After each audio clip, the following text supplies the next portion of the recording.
Почитувани гледачи, следува добриот доктор. Јас сум Александар Динев. Ви благодарам што сте со нас. Во неделата за имунизација ќе говориме за процесот на вакцинација во Македонија. Моја гостинка и соговорничка во студиото на оваа тема е професор доктор Александра Грозданова, председателка на Националниот комитет за имунизација во земјава, како и професорка на фармацевскиот факултет. Професорке, добар ден, ви благодарам што сте дел од денешното издание на емисијата. Добар ден, благодарам за поканата. На почеток, што значи вакцинацијата и зошто е една од најважните мерки, превентивни мерки во јавното здравје? Вакцинацијата е еден процес кој што се одвива децении и векови наназад. Една можеби од најстарите медицински интервенции. На таков начин, всушност, се внесуваат во организмот обработени антигени. Антигени за пошироката јавност се всушност бактериски или вирусни частички, делови од бактерии или вируси, со кои што се стимулира имунитетот на, во овој случај, детето, доколку збориме за педиатриската имунизација, со цел да се создаде отпорност кон болестите кои што истите тие бактерии или вируси би ги предизвикале. Се одвива од кога памти медицината, вериме дека всушност вакцините покрај чистата вода многу повеќе живот имаат спасено историски наназад отколку антибиотиците или откривањето на било која модерна медицина. И самиот процес децении наназад е ист. Се добиваат нови, многу поквалитетни, многу побезбедни вакцини, но самиот концепт на вакцинацијата е токму тоа: создавање на имунитет кон бактериски или вирусни инфекции преку внесување на вакцините во организмот. Така. Кои се најчестите заблуди што граѓаните ги имаат кај вакцините, еве како вовед во темата пред да преидеме на процентот и офатот на имунизација? Заблудите се се поголеми, најверојатно заради присуството и на подостапните информации кои што не секогаш се точни. Значи, се она што може да се прочита по интернетот, од кога постои интернетот, се она што може да се добие сега како информација од социјалните мрежи, е далеку од здравствена, професионална и потврдена информација, не секогаш. Заблудите кои што родителите ги имаат дека можеби вакцините ќе направат нешто лошо на организмот на детето, дека ќе му наштетат, дека може долгорочно да ги гледаат некакви последици кои што во моментот ги нема, но токму затоа и споменав на почетокот дека заради тоа всушност вакцините си се потврда сами на себе. Децении и векови наназад оваа медицинска интервенција се одвива на ист начин и добар дел од популацијата преживеала токму благодарение на вакцините. Историски, ако видите, ние сме имали и шпанскиот грип кога бил, и на овие простори вариола вера, значи постарите паметат дека тука се вакцинирала масовно, сме давале вакцини, оралната полио вакцина доведе до тоа дека Македонија од 2002 година е прогласена за полио фри, односно ослободена од полио, немаме детска парализа. Така да вакцините ја покажале својата и безбедност и ефикасност. Милиони деца во моментот дека ние разговараме денеска ги примаат вакцините и немаат никакви долгорочни последици, меѓутоа да, загрижата на родителот најчесто доаѓа од безбедноста на вакцините. Ќе проговориме и за самиот процес на ланецот и синџирот на транспорт на вакцините, но и за безбедноста од каде Македонија ги увезува вакцините пред се за превентивните детски заболувања. Како овие информации кои во денешно време, како што рековте, со интернетот се поприсутни во јавноста пред се на социјалните мрежи, а голем дел од нив се и двосмислени, да не речам невистините, влијаат врз офатот на имунизација во земја? Токму така, тој фактор се повеќе влијае. Ако еден родител биде, да не речем, бомбардиран од непроверени информации, од дезинформација, од полуинформации, го доведувате во една состојба дека е збунет и дека можеби не се одлучува за правилната одлука. Заради тоа, на страна од таја, да речем, социјален шум што се јавува на дезинформации, мора да бидат многу гласни здравствените работници. Затоа сме ние тука, затоа и ви благодарам за медиумската покриеност која што и како телевизија и вие како новинари ни ја давате, заради тоа што на таков начин можеме ние многу подобро да допреме до родителите и сите овие заблуди или прашања кои што ќе повторам се многу легитимни од страна на родителите. Значи родителот треба да знае, ние живееме во општество во кое што информациите се достапни, но битно е да дојдат до нив правилните информации. Од тука, знаете, сепак здравството, односно здравието, третирањето, имунизацијата, имунолошкиот одговор, квалитетот на вакцините, безбедноста е малце поспецифична тема, да вие со неколку сати гуглање добиете точни информации за тоа, вистински податоци, и затоа е многу битно да и ние проговориме како професионалци, да имаме едно советување, соработка со родителите, доколку треба и во неколку наврати да дојде родителот да праша, но да праша на правото место и да ги добива информациите од правите извори. Изработивме веб страна на Министерството за здравство, тоа е /здравство, во кој што ги поставивме повеќе од 50 прашања, најчести одговорите. Таму е календарот за имунизација, таму се линкувани веднаш до регистарот на ликови, каде што пак има сите вакцини кои што се користат во Македонија. Таму ги имате оние информации што влегува во состав на вакцините, кои се очекуваните несакани реакции. Значи, една транспарентност е направена се со цел да родителите, доколку сакаат да ги добијат, а најголем дел од нив веќе сакаат да бидат информирани, да имаат еден правилен извор и насока каде да ги добиваат тие информации. Како гледате на фактот кога и некои здравствени работници, да не речем и лекари, некако двосмислено говорат за самиот процес на вакцинација и за вакцините? Ние, за жал, живееме, пак речем, во период кога треба медицината и науката да ја потврдуваме. Може би не само за имунизацијата, веќе доведени се во прашање некои факти во медицината кои што треба да ги повторуваме со цел да знаеме што е вистинска медицина. Ние велиме медицина базирана на докази и вистинска наука во однос на се овој шумот социјални мрежи што се јавува. За нас е многу поразително кога до нас не е здравствениот работник. Бидејќи дури тогаш го доведуваме родителот во едно збунување. Ако ние сите едногласно збориме, од матичниот лекар, од педијатарот, од специјалистот, од гинекологот, од колегата фармацевт во аптека, во еден ист тон, во еден ист глас, тогаш многу полесно родителот ќе го охрабриме. Меѓутоа, ако имаме малце различни ставови, па дури и преќутувањето кое што најчесто го имаме, или баш не толкавата поддршка, тоа за здравствениот систем и за нас како колеги кои што работиме во тоа е многу поразително. Верувам дека најголем дел од колегите и несвесно, меѓутоа можеби заради непознавање. Еве, последната беше ХПВ вакцинацијата, која што е, да речем, ја промовиравме многу поактуелно, заради тоа што видовме дека можеби и здравствените работници немаат доволно информации како да ги советуваат родителите во која насока. Па направивме една сериозна низа од неколку години на едукација на здравствените работници, бидејќи обично ви се случува дека кога малку ретарирате, најверојатно за тоа е малце и незнаењето, односно некомутноста да коментирате во област која што не ви е блиска и не ви е познат. Затоа едукацијата и правилната информација секогаш првиот чекор. Што покажуваат бројките за 2025? Повторно имаме пат на опфатот на имунизација и кои вакцини, односно болести, најмногу загрижуваат поради ова статистика? Така. Ние сме во еден сега сериозен ризик, поради повеќе фактори, највеќе што не сакам да го потенцираме дека МРП вакцинацијата не е во голем пат. Овие бројки ги немаме видено уште од 2018 кога всушност не се јави епидемијата на морбили. Но она што е исто така доста поразително, што односно ризично за нас е дека во соседството имаме веќе пријавени случаи на морбили.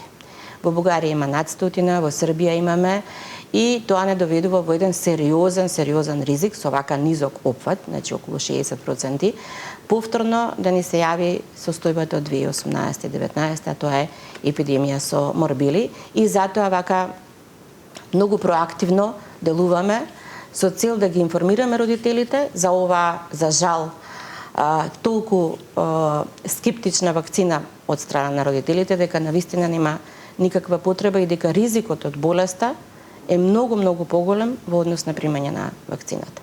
Ако веќе имаме случаи во соседството, тоа значи дека болеста, конкретно морбилите, тропаат на вратата и кај нас. Да.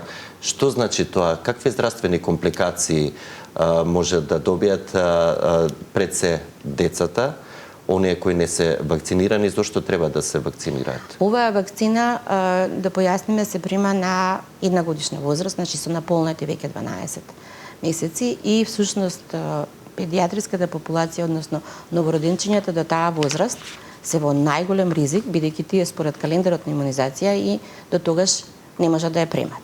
Тоа е сериозна болест доколку бидете инфицирани со морбили во таа возраст. Ние и кога имавме епидемија со морбили 2018-19, доли и го симнавме прагот за вакцинација на 9, односно 6 месеци, се со цел да новороденчињата порано ги заштитиме. А зошто? Заради тоа што за жал ние тогаш имавме 4 смртни случаи.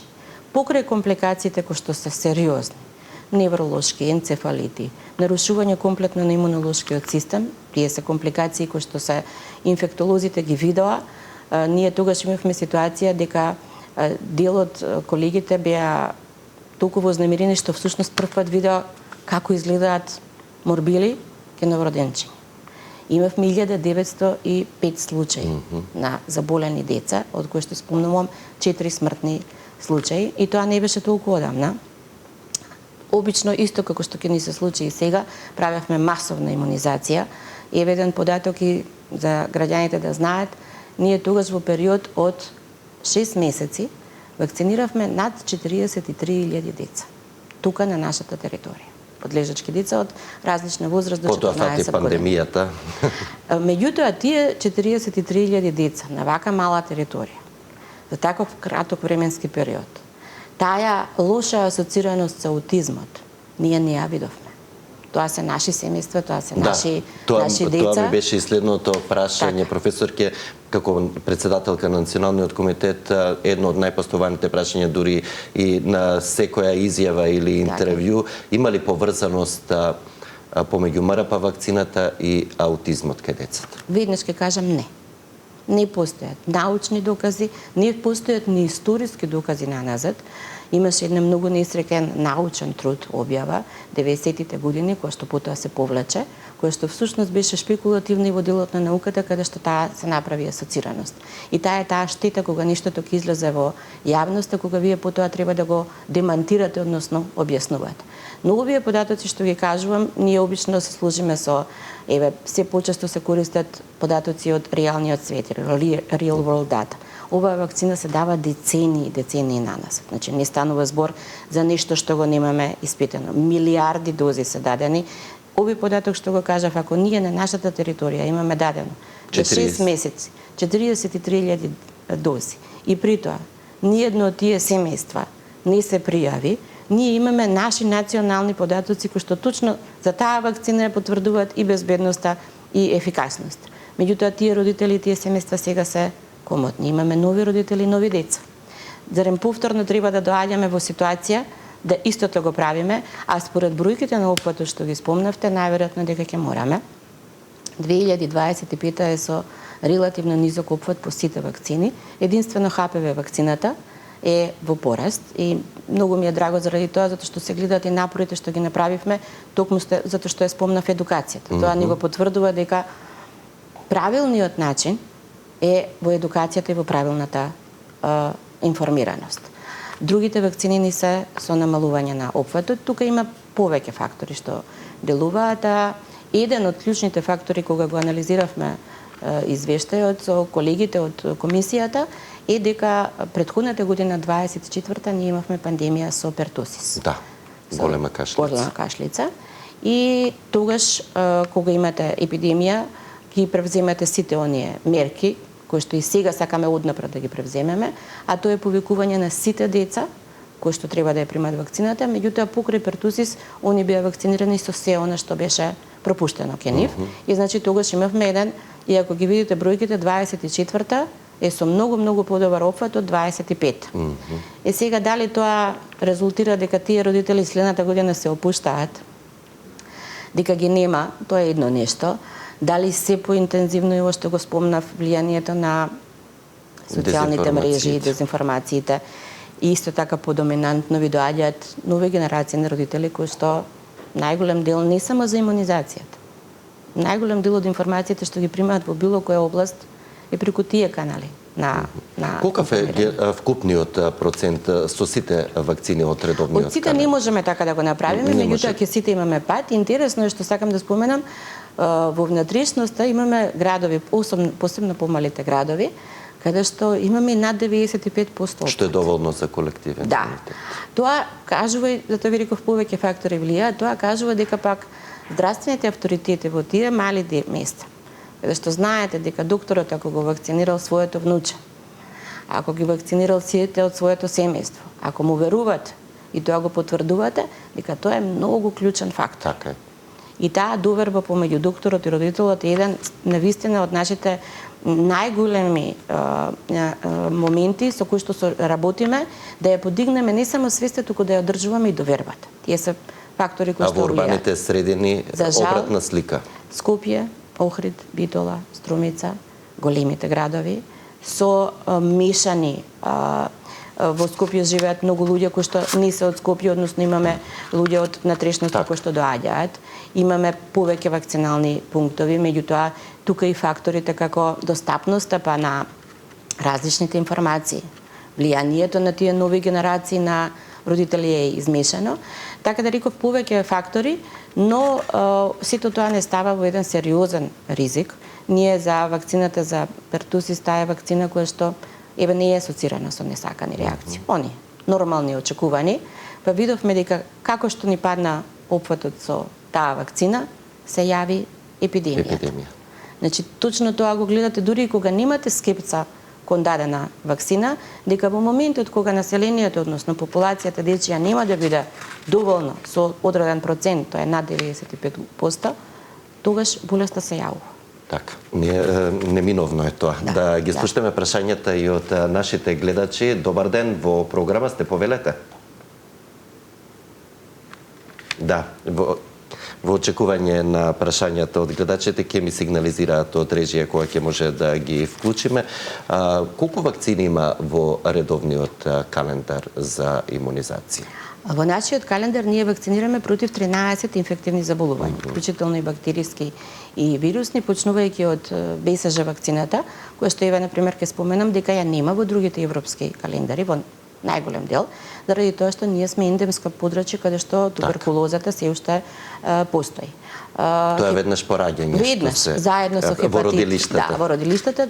Првите 24, односно до 72 часа се примаат тие две вакцини, БСЖ вакцината и хепатит Б вакцината. Потоа се продолжува според календарот на 2, 4, 6, односно 12 месеци, ги имаме дитепер, значи дифтерија, пертусис, тетанус, полио вакцината, хемофилус вакцината, 13 вкупно антигени, пневмококната и рота вакцината, МРП вакцината. МРП вакцината ние е од морбили, рубеола и паротит, значи 3-компонентна вакцина и ХПВ вакцината. Како меѓу последните? Ние ја видовме 2008 година. Значи, ние дури бевме земја која што ја воведе оваа вакцина во редовниот календар за имунизација. Тогаш беше еден период многу кратко незадолжителна, од тогаш е задолжителна. Меѓутоа, таа вакцина цело време остана како, ето така, условно задолжителна. Ние од 2024 ја воведовме 9-валентната, значи од 4 преминавме на 9-валентна вакцина. И ја променивте и моделот за... Така, сега е така наречен джендер неутрал, односно родово неутрална, се дава и ке момчиња и ке девојчиња. И драго ми е ова што го гледаме дека ние во континуитет имаме зголемување на тој од 35 сме стигнале до над 51% од опфат на целата популација. Сега за 25-та и момчињата и девојчињата се со тој процент вакцинирани. Така, да ги слушаме прашањата од гледачите сега. Добар ден, во програма сте, повелете. Добар ден. Ве слушаме. Би сакала да прашам докторката во поглед на МРП вакцината, се работи за детенце кое што во доиначка возраст има прележано морбили. Сега во меѓувреме се утврди дека алергично на јајце висок степен билка и жолчка. Па дали смее да прими вакцината или треба да се почека до одреден степен во животот кога алергијата би се намалила? Така, во ред, ви благодарам. Ќе добиете одговори и препораки, секој е добро. Благодарам за прашањето и ве една од честите прашања што се уваат, а тоа е дали дете кое што има алергија кон некоја компонента, во овој случај протеинските јајцевите протеини, треба да прими вакцина. Прво ќе објаснам дека нема поврзаност помеѓу алергијата кон било која од компонентите и овие вакцини. Овие, да речеме, современи вакцини се воопшто добиени на начин што алергиските реакции се апсолутно, да не речам, во промили присутни. Сите родители кои што имаат детенце кои што има било каква алергија имаат задршка и тоа ние го кажуваме да се консултира со својот педијатар, да се знае во колкав степен е таа алергиска реакција. Има дечиња кои што се релативно сензитивни на се. И таа бројка е присутна и ние треба тоа да го имаме во предвид. Меѓутоа, далеку од тоа, немате никаков проблем да ја примите вакцината, а доколку прележале морбили, да бидат сигурни дека се морбили, а не варичела, и тоа да бидат, значи, и дополнително да се разграничи, и дополнително, ако сте сигурни дека ја примиле, односно ја прележале морбили како заболување, мораме да ви објасниме дека уште две други компоненти, а тоа е рубеолат и паротитот, се во вакцината. И дека детето треба да ја прими МРП вакцината со цел да биде заштитено и од овие две болести. Немате никаков проблем, тоа го видовме за време на епидемијата, да деца и кои што прележале, и кои што примиле, имаш родители кои што велеа, не знаеме дали има примено или не. Значи, дополнителна доза, а во овој случај после прележана болест, секако дека може да добие МРП вакцина и препорачувам со цел да се заштитат и од паротит и од рубеола. Така. Доколку имаме и следен гледач, добар ден, во програма сте, повелете. Добар ден. Ве слушаме. Поздрав до докторката и до вас, до водителот. Поздрав и до вас. Имам едно прашање до докторката.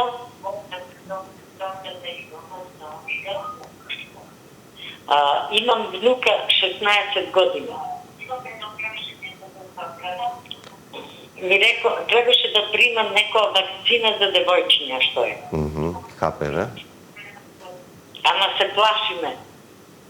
И нејзините родители и ќерка ми и зетот се плашат да му ја дадат. Дали може да ни појасните вие зашто имаме доктор во фамилија гинеколог? Тој не вика не ги ја примајте, него кога го прашав дали ти на ќерка ти му ја стави таа вакцина, тој вика не. Во ред, ќе ви појасни професорката сега токму за оваа вакцина, кои се предностите доколку се прими наспроти сите овие други информации кои, како што ги нарековме, дезинформации, секој е добро. Ќе добиете совети и препораки веднаш.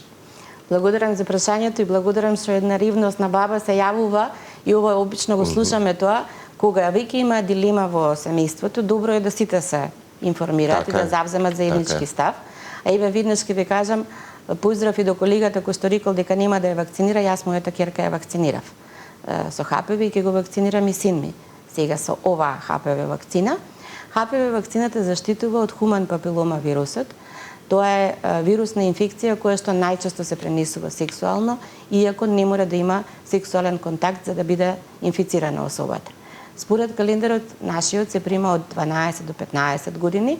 Ние видовме дека најголем дел од родителите ја одложуваат релативно покасно и овозможивме да истата вакцина биде примена од 15 до 19 години. Покрај тоа што заштитува од ХПВ инфекција, всушност во основа представува вакцина која што спречува развој на карцином на грло на матката. Овој карцином баш пред вчера или завчера излегува податоците, еден од во моментот од водечките карциноми во нашата земја, карциномот на грлото на матката, и е апсолутно една непотребна состојба да жената проаѓа низ тоа кога веќе имаме многу безбедна и многу ефикасна вакцина. Како што ви споменав, таа вакцина е сега 9-валентна, производувачот е еминентен производувач од Холандија. Ние веќе ја даваме во нашата земја подолго време, а последните години и пол ја даваме и за момчиња и за девојчиња. Упатете се на вакциналниот пункт, ќе добиете дополнителни информации, видете на Министерството за здравство и на е-здравство порталот имаме најчести прашања, покрај тоа што директно е асоцирана кај девојчиња со цервикалниот карцином, односно карциномот на грлото на матката, ХПВ инфекциите предизвикуваат и низа други. Најмалку 8 карциноми, а во пораст кај нас е и орофарингиалниот карцином, кој што е еден страшна состојба.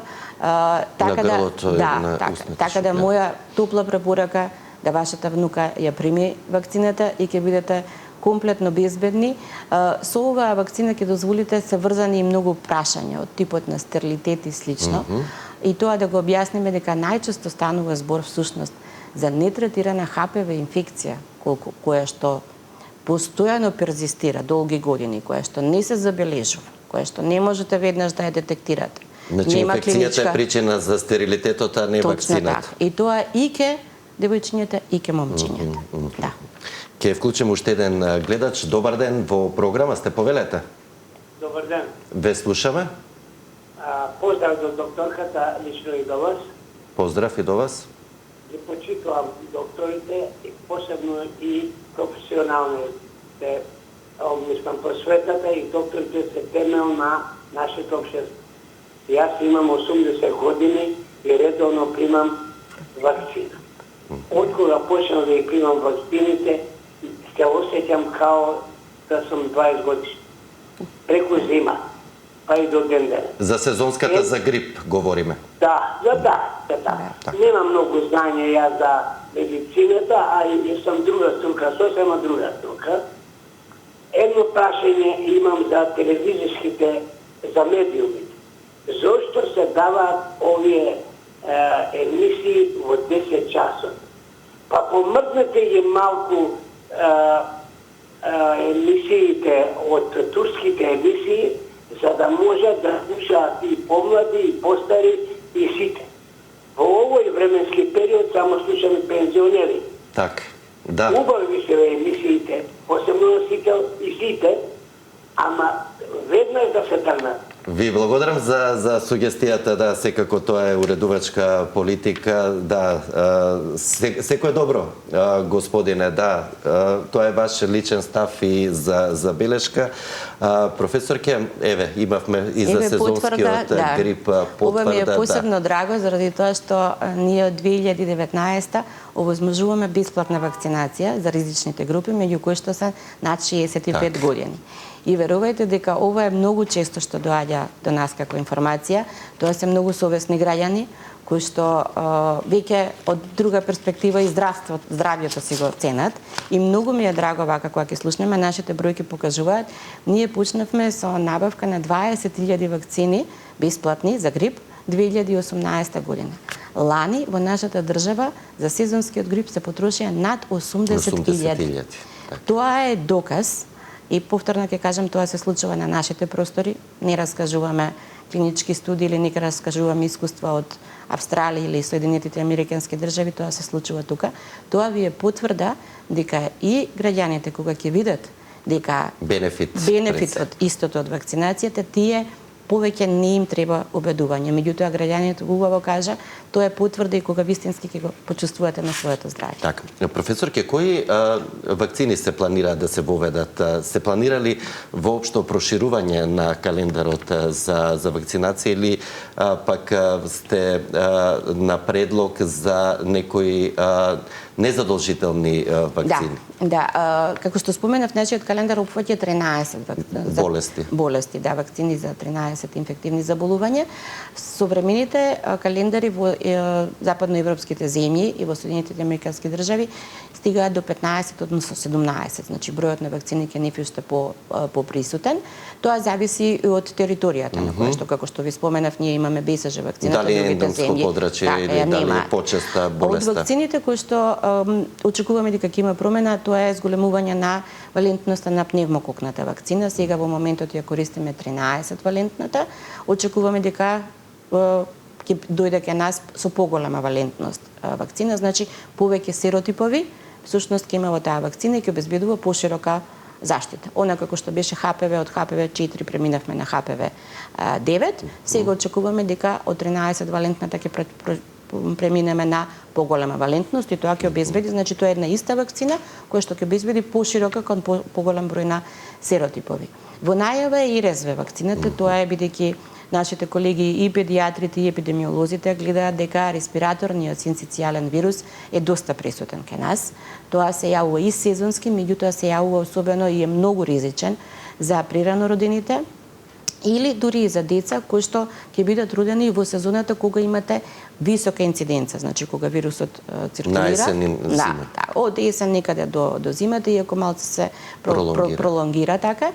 И со колегите и од педиатрија и од Козла разговаравме. Институтот за јавно здравје веќе води една студија за да видиме кои се тие бројки, затоа што оправданоста на воведување на секоја една нова вакцина треба да биде базирана на докази.